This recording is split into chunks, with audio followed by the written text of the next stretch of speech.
सबसे पहले हैरक्स अपरेटस आता है। हैरक्स अपरेटस के अंदर अपने को ये याद रखना है, हमारे पास में टोटल 6 वो रहती है, ट्यूब्स रहती है। एक ब्लैक वाला रहेगा, 6 क्लियर वाली रहती है। और अपने को ये क्लोराइड डिमांड के लिए हम लोग इसको यूज़ करते हैं। और बेसिकली हमको वो बोलेगा कि कौन से नंबर ऑफ सिलेंडर में जाके तुम्हारा कलर चेंज हुआ है। जितना भी नंबर ऑफ सिलेंडर रहेगा उसको 2 से मल्टीप्लाई कर दो, उतना अपने को चाहिए 455 लीटर्स ऑफ वाटर को प्यूरिफाई करने के लिए। That's as basic. वो उसके अंदर फिर ये इसको भी 2-3 से मल्टीप्लाई करके उस हिसाब से वो क्वेश्चन बना के दे सकता है। ठीक है, आगे अगर हम लोग बात करते हैं, फिर अपने पास में आता है ये क्लोरोस्कोप होता है। ये रेजिडुअल क्लोरीन के लिए होता है। ठीक है, और एक OTA टेस्ट होगा जो कि फ्री और कंबाइंड क्लोरीन के लिए बताएगा। तो क्लोरीन के लिए हम लोगों ने टोटल 3 टेस्ट किए। सबसे पहले हैरक्स अपरेटस किया जो कि क्लोरीन डिमांड बताएगा वाटर की। फिर हमने एक क्लोरोस्कोप किया जो कि रेजिडुअल क्लोरीन के बारे में बताएगा। और एक OTA टेस्ट किया जो कि फ्री और कंबाइंड क्लोरीन के बारे में क्लोरीन के बारे में बताएगा। फिर अपने ने क्या करना है, ये हमारा काटा थर्मोमीटर है। ठीक है, इसके जैसा ही दिखने वाला एक ग्लोब थर्मोमीटर रहेगा, बट ग्लोब थर्मोमीटर ग्लोब की तरह नीचे से गोल रहेगा। काटा थर्मोमीटर का काम होता है कूलिंग पावर ऑफ एयर के बारे में बताना, जबकि ग्लोब थर्मोमीटर अपना radiant heat and effective temperature के बारे में बताता है। ठीक है, और इसके अंदर ये स्लिंग साइकोमीटर है, ये ह्यूमिडिटी के बारे में बताता है। ये ड्राई वेट बल्ब है, ये भी ह्यूमिडिटी के बारे में बताएगा। ठीक है, और इसमें क्या था, अच्छा, ये बता रहा था कि HOCl से हमारा डिसइंफेक्टिंग एक्शन कैसे होगा। हम लोग का यूजुअली 1 आवर का कॉन्टैक्ट पीरियड होता है और एक्सेप्टेबल क्या रहता है वैल्यूज़।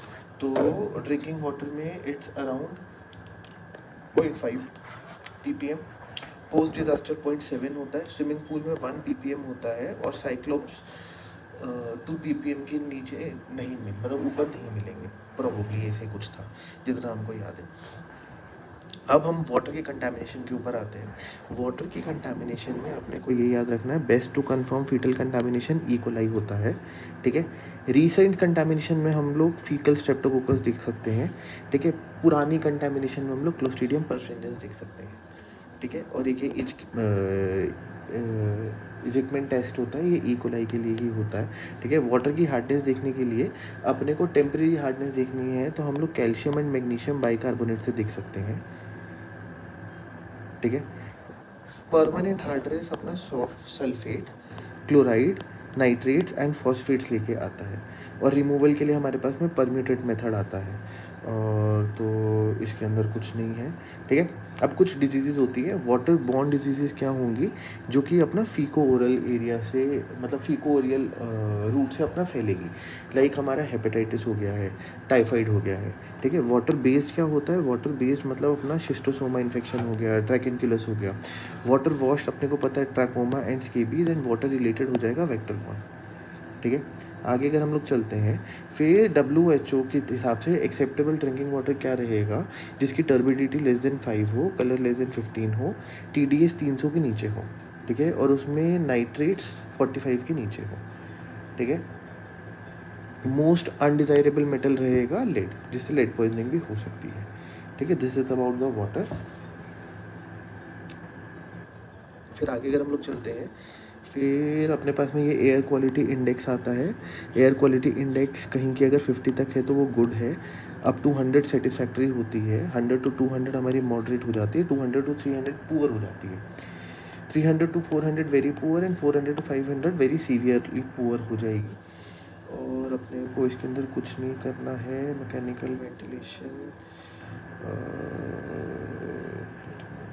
ये नहीं करते।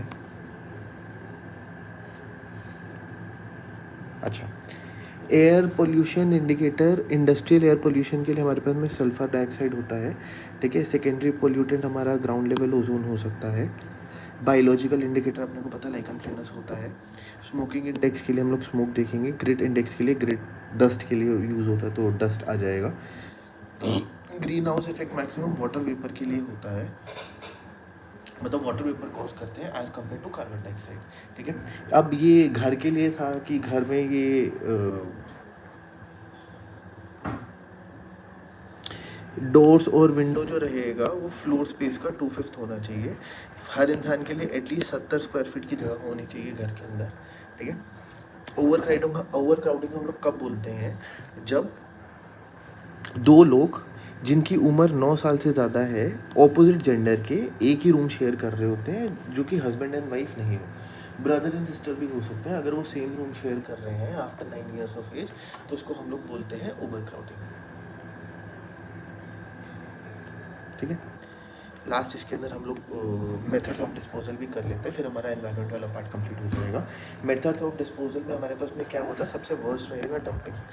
We always know dumping is worst in any scenario, in relationships also. फिर हमारे पास में जो बेस्ट होता है वो क्या होता है, हमारा सैनिटरी लैंडफिल या फिर कंट्रोल टिपिंग। ठीक है, हम लोग एक ट्रेंच बना देते हैं 2 से 3 मीटर चौड़ी, 2 से 3 मीटर गहरी और 4 से 12 मीटर चौड़ी, और पर 10 के पॉपुलेशन में हम लोग 1 एकड़ वाला या फिर 1 एकड़ एरिया में हम लोग ये बनाते हैं। ठीक है, इंसिनरेशन में हम लोग क्या करते हैं, इंसिनरेशन हम लोग इसलिए करते हैं ताकि हमारा स्पेस ऑक्यूपेशन, मतलब स्पेस कम ऑक्यूपाई हो। कंपोस्टिंग भी कर सकते हैं। कंपोस्टिंग में हमारे पास में एक बैंगलोर्स मेथड आता है which is anaerobic hot fermentation. हम लोग मैन्योर पिट भी यूज कर सकते हैं, जो कि रूरल एरिया में लोग करते हैं। ठीक है, वो खाद बनाते हैं और उसको खेतों में डाल देते हैं।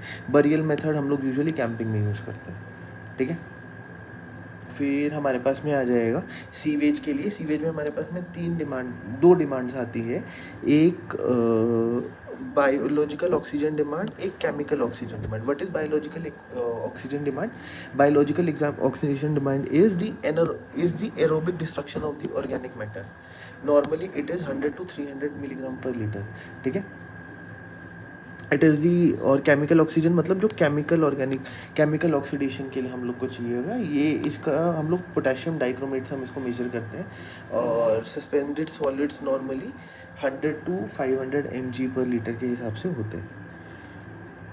हाँ, वो नॉर्मल है।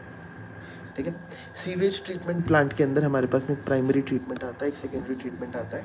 प्राइमरी ट्रीटमेंट मतलब हम उसको बेसिकली छान लेते हैं और उसको एक जगह पे छोड़ देते हैं, वो प्राइमरी सब सेडिमेंट हो जाएगा।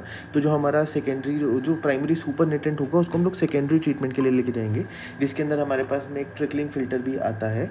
और एरिएशन इसका मोस्ट इम्पॉर्टेंट स्टेप होता है सेकेंडरी ट्रीटमेंट में। और इसमें एक्टिवेटेड स्लज भी होती है। ठीक है, अब एक सेप्टिक टैंक करके जगह होती है। सेप्टिक टैंक करके क्या चीज़ होती है, सेप्टिक टैंक इज समथिंग जो कि हम लोग कहाँ पे रखते हैं, जब हमारे आसपास कोई सीवेज ट्रीटमेंट प्लांट एग्जिस्ट नहीं करता है। टैंक के अंदर एनारोबिक डाइजेशन हो रही होती है, टैंक के बाहर एरोबिक डाइजेशन हो रही होती है। सो एक बार के लिए सम अप करने के लिए हम लोगों ने क्या किया, हम लोगों ने सबसे पहले तो वाटर के बारे में बात की।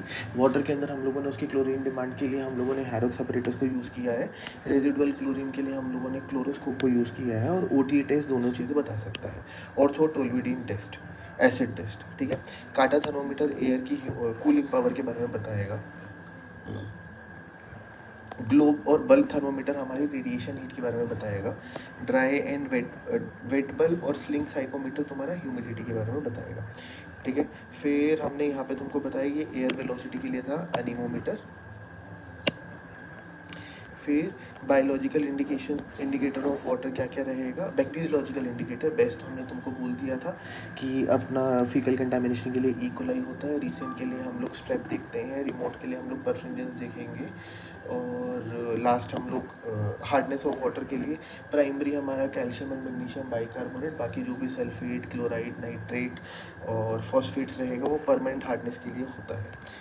ठीक है, और ये अपना डिसइंफेक्शन के लिए है। ड्रिंकिंग वाटर के लिए मिनिमम मतलब 5 ppm से कम होना चाहिए, पोस्ट डिजास्टर 0.7 से कम होना चाहिए, स्विमिंग पूल के लिए 1 और साइक्लोप्स के लिए 2। लास्ट हमने क्या बोला, हम लोगों ने ये एक्सेप्टेबल ड्रिंकिंग वाटर के कुछ क्राइटेरिया बताए। मोस्ट अनडिज़ायरेबल यहाँ पे लेड रहेगा। एक QI index, air quality index के बारे में बात करते हैं तो 50 is good, 100 is satisfactory, up to 200 is moderate, and 200 के बाद में पुअर होने लग जाती है। ठीक है, 300 से 400 इज़ वेरी पुअर एंड 400 से 500 इज़ सीवियर। ठीक है, और तो ये हो गया था। और इसमें क्या करने की ज़रूरत है, मेथड ऑफ डिस्पोजल भी हम लोगों ने वर्स्ट कर लिया था डंपिंग, बेस्ट हम लोगों ने किया था ट्रेंच फील्ड, इंसिनरेशन स्पेस को कम करता है, और तो बस।